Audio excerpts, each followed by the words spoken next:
पंचकुला में पूर्व पीएम अटल वाजपेयी की जयंती पर राज्य स्तरीय कार्यक्रम सीएम नायब सिंह सैनी ने मुख्य अतिथि के रूप में की शिरकत। सुशासन दिवस पर सिक्योरिटी ऑफ सर्विस पोर्टल का किया लोकार्पण। मुख्यमंत्री नायब सिंह सैनी ने गुरुद्वारा श्री फतेहगढ़ साहिब में टेका माथा। प्रदेश की सुख समृद्धि और खुशहाली की अरदास। कहा, गुरु तेग बहादुर, गुरु गोविंद सिंह और 4 साहिबजादों ने दी महान कुर्बानी। अरावली विवाद पर केंद्र सरकार का बड़ा फैसला। पर्यावरण को लेकर माइनिंग लीज पर रोक। कैबिनेट मंत्री अनिल विज ने फैसले की सराहना।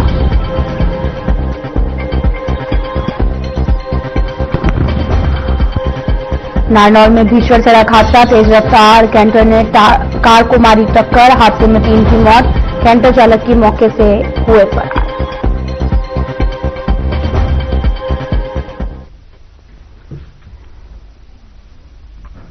नमस्कार, मैं हूं आपके साथ अंकित। अपाल बुलेटिन की शुरुआत करते हैं। सांसद खेल महोत्सव के समापन समारोह आयोजित किया गया।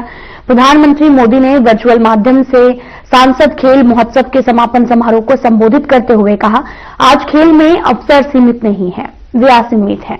आज देश में एक ऐसा माहौल बनाया गया है जहां चयन, परिचय या अधिकार के आधार पर नहीं बल्कि कौशल और प्रतिभा के आधार पर होता है। आज सबसे गरीब परिवार का बच्चा भी कम उम्र में शीर्ष पर पहुंच सकता है।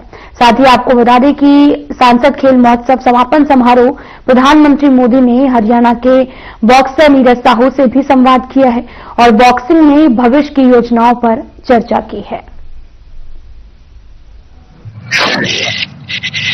सर जी राम राम, हम सभी की तरफ से। नीरज राम राम। और कैसे हो? मैं तेरे जैसा ही हूँ। ठीक है जी। अच्छा नीरज। हाँ जी। ये अब नीरज का नाम सुनकर के ही तुम्हें लगा होगा कि मेरा नाम नीरज है तो मैं भी नीरज चोपड़ा बन जाऊं। हाँ जी। अच्छा नीरज, अपने बारे में बताइए। हाँ जी सर, मेरा नाम नीरज है जी और मेरे पिताजी का नाम श्री बलवान सिंह है और वे कोऑपरेटिव सोसाइटी में अपनी जॉब करते हैं और मम्मी अपना घर का काम करती है और मैं हरियाणा के टोहाना के गांव डांगरा से रहने वाला हूं और मैं बॉक्सिंग खेल का खिलाड़ी हूं जिसमें मैं नेशनल मेडलिस्ट भी हूं। अच्छा, आपने क्या अब खेलों में आगे कैरियर बनाने के लिए बारे में सोचा है? हाँ जी, मेरा इससे यही सोच रखा है जी, भाई बॉक्सिंग पे करना है कि नहीं करना है जी। मैं चाहता हूँ कि भारत देश को ओलंपिक में गोल्ड मेडल ले आके दूं जी। आप क्या दुनिया के सर्वश्रेष्ठ बॉक्सर्स के मैच इंटरनेट पर कभी देखते हैं क्या? हाँ जी सबके और अपने देश के भी गणे बॉक्सर है जी, अच्छे अच्छे, जिनकी मैं फाइट देखूं जी, उन्होंने देख के मोटिवेट हूँ जी और उन्होंने सीखूं जी भाई वे किस तरह मार लाग रहे हैं, मार के गेड़ लाग रहे हैं। तो ये मोबाइल फोन पर बैठे रहते होंगे तो पिताजी कहते होंगे जाओ खेलो, ये क्या कर रहे हो तुम, ऐसा तो नहीं होता है ना? हाँ ये तो अभी कई बार आ जाओ जी सामने तो फिर इंटरेस्ट बने ही रहो जी इसमें। बॉक्सिंग में तो आप देख लिया जी भाई किस तरह मार ला रहे, आप अभी गेट जाएंगे तड़के मार के। अच्छा, सांसद खेल महोत्सव, इसमें आप कब से खेल रहे हैं? क्योंकि सांसद खेल महोत्सव लगातार पिछले कुछ वर्षों से चल रहा है। हाँ और सांसद खेल महोत्सव में खेलने का जो मौका मिला है, ये जो एक्सपोजर और प्रतिस्पर्धा आपको एक खेल में सुधार करने के लिए बहुत काम आती है। हाँ खेलते रहना एक तरीका है, लेकिन स्पर्धा से निकलते रहना ये भी उतना ही महत्व है।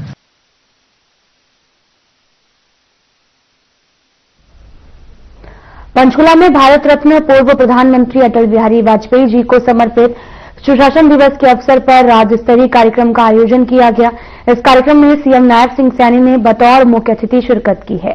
सैनी ने सुशासन अवसर पर सिक्योरिटी ऑफ सर्विस पोर्टल का लोकार्पण किया।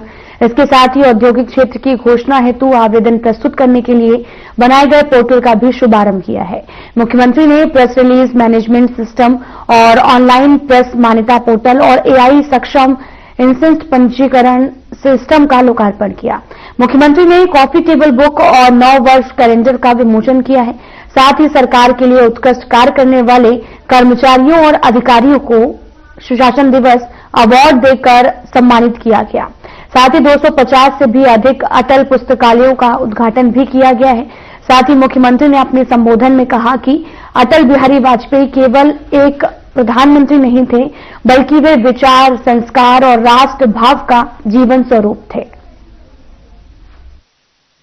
को जारी किया गया उस डॉक्यूमेंट विजन का भी यही उद्देश्य है कि 2047 तक हमारा हरियाणा किस दिशा के अंदर जाएगा, किस ऊंचाई पर जाएगा, उस डॉक्यूमेंट विजन का भी कल वो लोकार्पण किया गया है।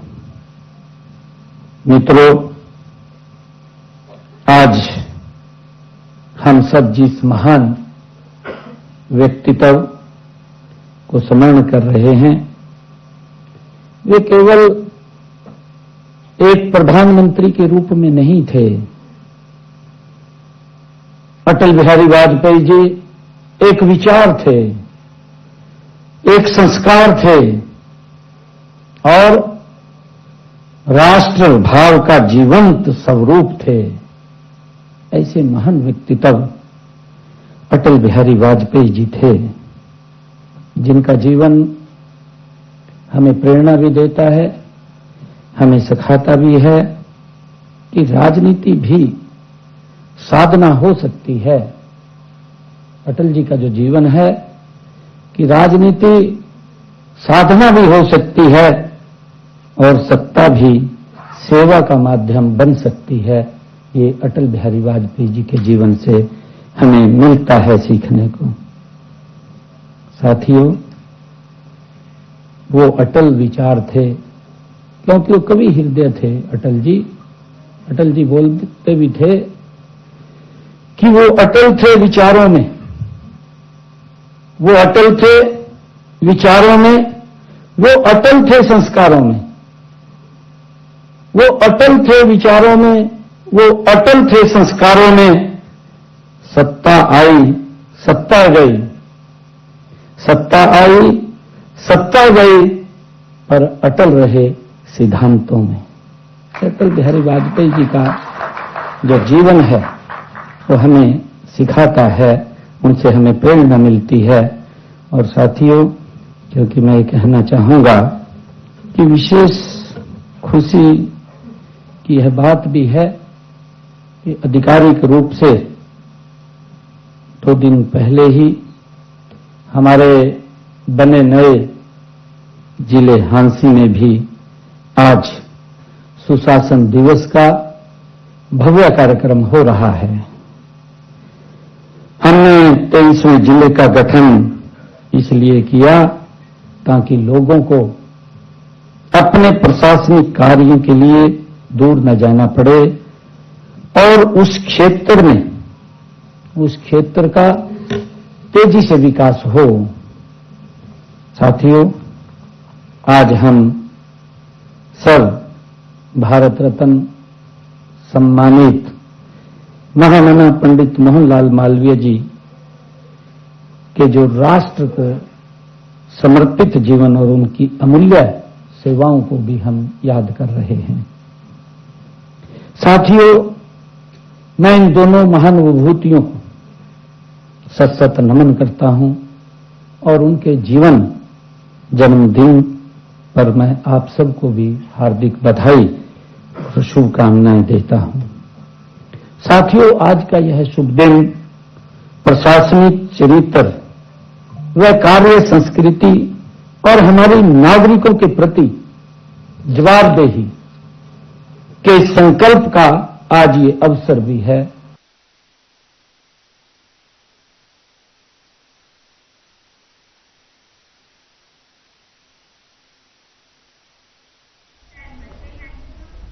पंजाब के फतेहगढ़ साहिब गुरुद्वारे में मुख्यमंत्री नायब सिंह सैनी ने माथा टेका और प्रदेश की सुख समृद्धि की कामना की। इस अवसर पर उन्होंने कहा कि श्री गुरु तेग बहादुर, गुरु गोविंद सिंह जी और 4 साहिबजादों ने धर्म की रक्षा के लिए महान कुर्बानियां दी हैं। मुख्यमंत्री ने प्रधानमंत्री नरेंद्र मोदी के निर्णय का भी स्वागत किया है। जिसमें साहिबजादों की शहादत के दिन को वीर बाल दिवस के रूप में मनाने का भी ऐलान किया गया। साथ ही नायब सिंह सैनी ने पवित्र स्थल पर आकर साहिबजादों को नमन करने को अपने लिए गौरव की बात बताई है।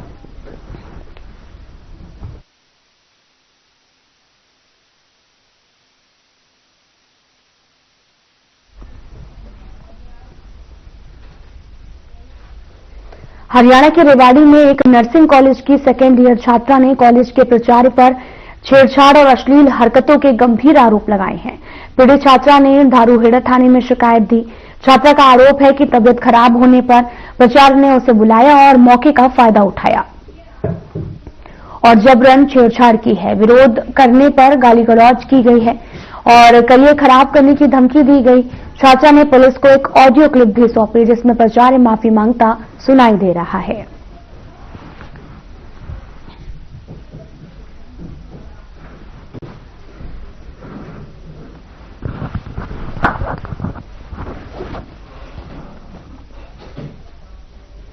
आपको बताया चलें कि छात्रा की शिकायत के बाद प्राचार्य फरार हो गया है।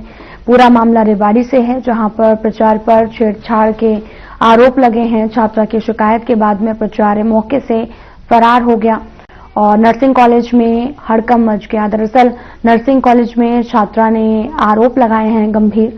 उन्होंने कहा कि उनकी तबीयत खराब थी और इस दौरान प्राचार्य के पास पहुंचे और प्राचार्य ने उसके साथ छेड़छाड़ की है, जिसके बाद ये मामला संज्ञान में आया और शिकायत के बाद प्राचार्य जो है वो मौके से फरार हो गया है।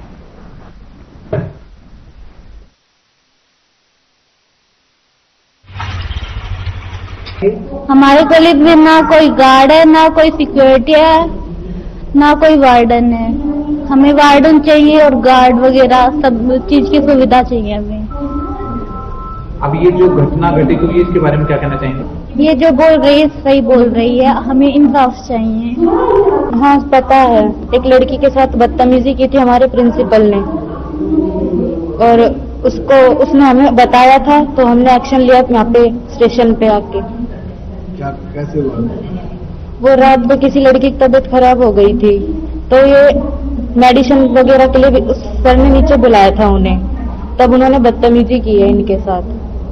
क्या कुछ कहा उन्होंने, कुछ ऐसा कुछ? हाँ उन्होंने ये बोला था कि मैं करियर खराब कर दूंगा तेरा, तूने किसी को बताया तो, ये सारी चीजें उन्होंने बोली थी। कहा गया है हाथ पकड़ लिया और हाँ ये बिल्कुल सच है। और वहाँ पे सुविधा है? नहीं कुछ नहीं है वहाँ पे। क्या किस तरह की? कुछ भी फैसिलिटी नहीं है वहाँ पे, ना सीसीटीवी कैमरा है, ना वार्डन है, ना गार्ड है। एक गार्ड है वो दारू पी के पड़ा रहता है। ये जो कर रही है हमें पहले पता नहीं था ये सब हुआ है, फिर हमने जब रिकॉर्डिंग देखी तब हमें पता चला कि ये सब हुआ है। तो हमारे पास सबूत है कि हाँ इनके साथ गलत हुआ है। अब हम ये चाहेंगे कि उन्हें जल्दी से जल्दी सजा मिले। अगर वो वहाँ रहे तो फिर वहाँ लड़कियां नहीं रह पाएंगी सेफ बिल्कुल भी। वो पहले भी हो चुका है ऐसा, उस टाइम एक्शन नहीं लिया गया था, अब की बार एक्शन लिया गया है तो देखो क्या होता है। उम्मीद तो यही कि सब हो हमारे ही उसमें हो फेवर में। इसकी लिखित शिकायत आपने पुलिस प्रशासन को दी है? हमने पहले एप्लीकेशन दी थी, पहले कोई एक्शन नहीं हुआ, इसलिए हमने अब की बार डायरेक्ट पुलिस से ही बात की है। मेरे प्रिंसिपल ने मेरे साथ गलत हरकत करने की कोशिश की थी। उन्होंने मेरे को बुलाया नीचे फोन करके कि मैंने उनको इन्फॉर्म किया कि सर एक लड़की की तबीयत खराब है, क्योंकि उन्होंने हमें हेड गर्ल बना रखा है कॉलेज का, इसलिए हमें उनको सारी बातें बतानी पड़ती है। कोई भी लड़की आ रही है या जा रही है या किसी की तबीयत खराब है तो मैंने उनको इन्फॉर्म किया कि एक लड़की की कंडीशन खराब हो रखी है, उसकी ज्यादा तबीयत खराब है, तो सर मेडिसिन का क्या है? तो वो ये बोले कि भाई हॉस्पिटल में फोन करके पूछ लो जिसकी ड्यूटी लग रही है और उनसे बोलो कि मेडिसिन है या नहीं है। तो मैंने उनको फोन किया तो मैं रास्ते में मेडिसिन लेने जा रही थी तो मेरे को नहीं पता था कि वो आ रहे हैं, तो वो रास्ते में मेरे को खड़े हुए दिख गए। मैंने बोला कौन है? तब वो बोले अरे एक बार इधर आ, मुझे तुझसे कुछ बात करनी है। उनके हाथ में कुछ सामान वगैरह था तो वो बोले तू जा तो रही है तो ये भी लेते जाना। आज एक लड़की जो MIMS नर्सिंग इंस्टीट्यूट है मीरपुर में, वहां पर नर्सिंग की पढ़ाई करी तो सेकेंड ईयर की छात्रा है वो, उसने आगे आगे दरखास्त दी है कि उसके साथ जो इंस्टीट्यूट का प्रिंसिपल है बाई नेम दरखास्त दी है कि उसने मेरे साथ असली हरकत की है। एप्लीकेशन थी जिसकी कार्रवाई बन में लाई जा रही है। दरखास्त दी तो अब वो उनकी तरफ से आगामी कार्रवाई की जाएगी। सर क्या कुछ इसके अलावा जो आरोप लगाए हैं उसमें जो है ना उसने एक वीडियो मोबाइल क्लिप दिखाई उसने सुनने के लिए, जिसमें वो उससे आवाज साफ मेरी माफी मांगने के लिए कह रहा है कि मेरे को माफ कर दो, कोई बात नहीं, गलती हो गई। और बाकी लड़कियां हैं और 2-3 उन्होंने बताया कि ऐसे जो हमारे को फोन करके बुलाया था, उनके साथ ऐसी हरकत नहीं थी। पर इस लड़की ने बताया है कि मेरे साथ हरकत की थी, रात को 9:40 को मुझे बुलाया 9:50 पर, नीचे बुला वो मेडिसिन देनी है और बोलो मेरा हाथ पकड़ लिया था। कहा ये भी जा रहा है कि उसकी तरफ से कुछ बातें कही गई है कि मेरी दोनों की पहुंच है, कुछ नहीं हो पाएगा, तेरा करियर चौपट कर दूंगा। हाँ, ऐसा भी वो जो शिकायत करते उसने बताया है कि उसने अपराध को ये न करने के लिए उसने कहा कि भाई जो ना अगर आप ऐसा करेंगे तो आप अकेले खराब कर देंगे, ऐसा उसने अपनी एप्लीकेशन में बताया है। बाकी जांच का विषय है, अब वो रंजित करके जांच करके सच्चाई सामने लाई जाएगी।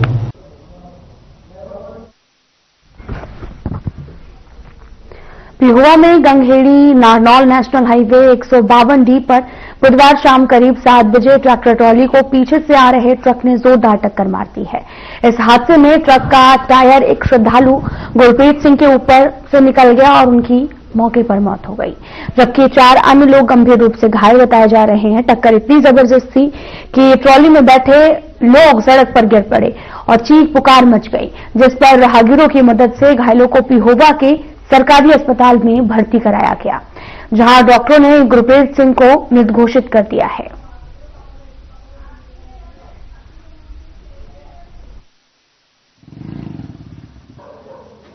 ये हमारे पास 6:30 बजे के करीब 7:30 बजे के करीब पेशेंट आए थे। ठीक है, तो एक तो मृत पेशेंट था, मृत अवस्था में आया था पेशेंट।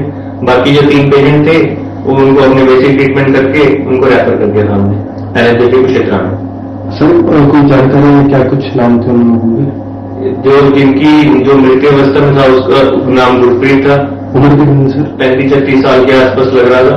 और जो बाकी थे 3 जो 40 साल के थे और एक जो था वो 50 साल के आसपास होगा, उनको हमने ट्रीटमेंट करके रेफर कर दिया एनएचपी क्षेत्र में।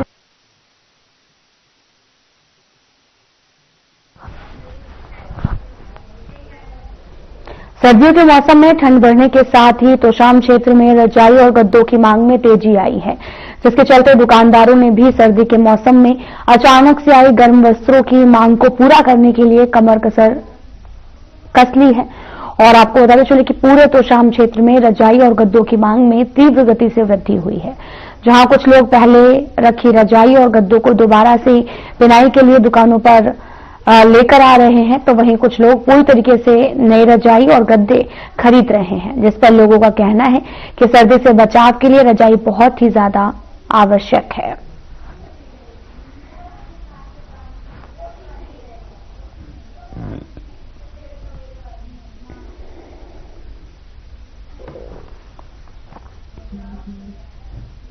पानीपत की नई सब्जी मंडी के पास में नकली शहद बनाने का मामला सामने आया है। सूचना मिलने पर पुलिस और फूड सप्लाई विभाग की टीम मौके पर पहुंची।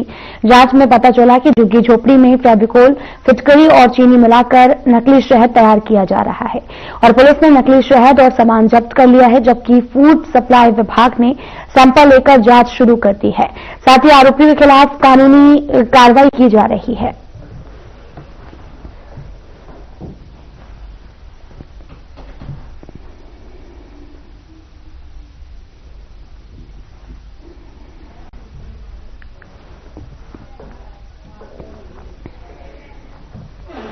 जुलाना क्षेत्र में अपराध और नशे की रोकथाम के लिए जुलाना थाना प्रभारी विक्रम जोसन ने सरपंच एसोसिएशन के साथ बैठक की है और बैठक का मुख्य उद्देश्य क्षेत्र में अपराध और नशे पर काबू पाना था। इस मौके पर आपको बताते चले कि थाना प्रभारी ने सरपंचों से अपील की है कि वे किसी भी आपराधिक गतिविधि की सूचना तुरंत पुलिस को दें और नशे के खिलाफ जागरूकता फैलाएं। और साथ ही क्योंकि नशे की लत युवा पीढ़ी के लिए गंभीर खतरा बन चुकी है। और वहीं सरपंच प्रतिनिधि देवेंद्र ने बताया कि बैठक में क्षेत्रीय चोरियों और पशु चोरी के मामलों पर चर्चा हुई है। गांवों में ठीकरी पहरा लगाने का निर्णय लिया गया है।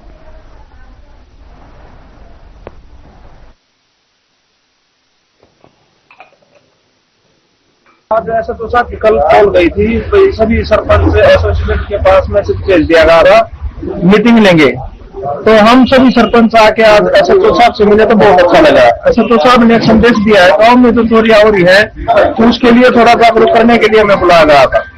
आज सारे सरपंच एसोसिएशन जो 39 विलेज पीएस जुलाना में लगते हैं, कल एक वन बाय वन सभी को फोन करके सूचित किया गया था कि आज दिनांक 25/12/2025 को मीटिंग थाना जुलाना में रखी गई। विशेष करके जो चोरी की वारदात बढ़ रही है, जैसे पशु चोरी होना या कोई ट्यूबवेल से कोई मोटर चोरी होना या एनीथिंग कोई भी चोरी हो रही है, इसके लिए हमने जो सरपंच एसोसिएशन है उनसे हमने विनम्र निवेदन करके यह मीटिंग रखी थी। जो मीटिंग आज ली गई, सरपंच एसोसिएशन को यह बताया गया कि अपना टिकरी पे गांव में, हर गांव में ठंड ज्यादा बढ़ने के कारण चोरियां हो रही है, अपने हर गांव में टिकरी पहरा लगाए। जो सरपंच एसोसिएशन ने मुझे दिया सपना दिया कि हम ये टिकरी पहरा लगाएंगे और हर प्रकार से उन्होंने मेरे साथ खड़ा होने का आश्वासन दिया है ताकि किसी प्रकार की वारदात और चोरी ना हो। हरियाणा के हिसार में क्रिसमस के दिन क्रांतिमान पार्क में बजरंग दल और विश्व हिंदू परिषद के हवन यज्ञ और सामूहिक हनुमान चालीसा पाठ का आयोजन किया गया, जिसके बाद में स्थिति संवेदनशील हो गई है। वहीं प्रशासन ने सुरक्षा के पुख्ता इंतजाम भी किए हैं और साथ ही इलाके में पुलिस की 3 कंपनियां तैनात की गई और 4 डीएसपी सुरक्षा की निगरानी कर रहे हैं। और बजरंग दल और विश्व हिंदू परिषद के कार्यक्रम को लेकर प्रशासन ने आयोजकों को नोटिस जारी किया है और उनसे शांति बनाए रखने की अपील की है।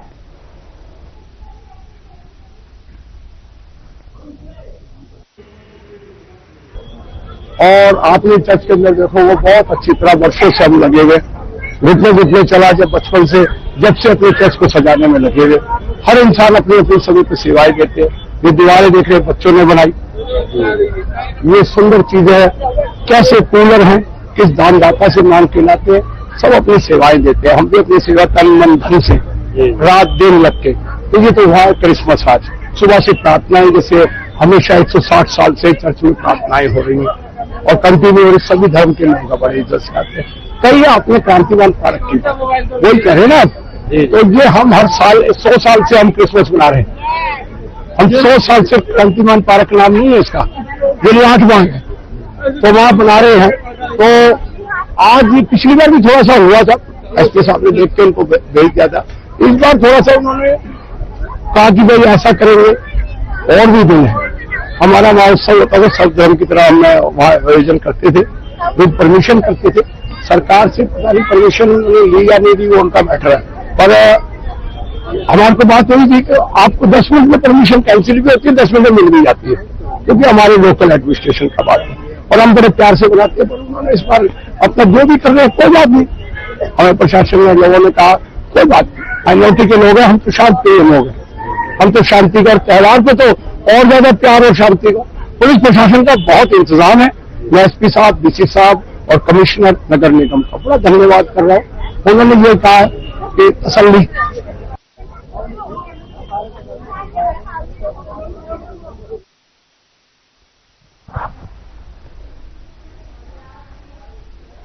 फिलहाल वीडियो में इतना ही। नमस्कार।